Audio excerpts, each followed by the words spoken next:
इच्छाधारी सांप की कहानियां भारतीय लोक कथाओं और पुराणों में गहराई से जुड़ी हुई हैं। ये कहानियां रहस्यमय और रोमांचक होती हैं। यहाँ एक रोचक कहानी है। इच्छाधारी सांप की प्रतिज्ञा बहुत समय पहले की बात है। एक घने जंगल में एक नाग और नागिन रहते थे। वे दोनों इच्छाधारी सांप थे, जो अपनी इच्छा से मानव रूप धारण कर सकते थे।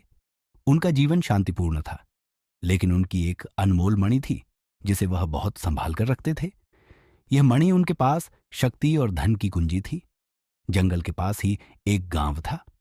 गांव का एक लालची व्यक्ति रमेश मणि की शक्ति के बारे में जान गया। उसने मणि को पाने की योजना बनाई। एक रात, जब नाग और नागिन अपने बिल से बाहर थे, रमेश ने उनके बिल में घुसकर मणि चुरा ली। जब नाग और नागिन लौटे तो उन्होंने मणि गायब पाई। नाग क्रोधित हो गया और उसने प्रतिज्ञा की, जिसने हमारी मणि चुराई है उसे मैं किसी भी हालत में नहीं छोड़ूंगा। नागिन ने नाग को शांत किया और कहा, हमें अपनी शक्ति से पता लगाना होगा कि चोर कौन है।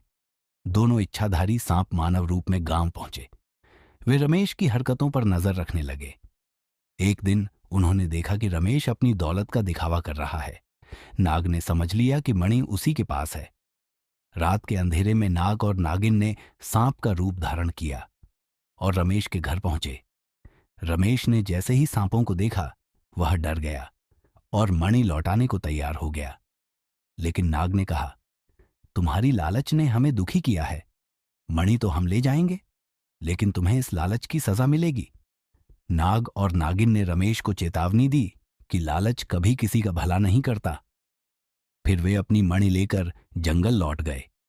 सीख यह कहानी हमें सिखाती है कि लालच बुरी बला है और दूसरों की चीजों को हड़पने की कोशिश कभी नहीं करनी चाहिए।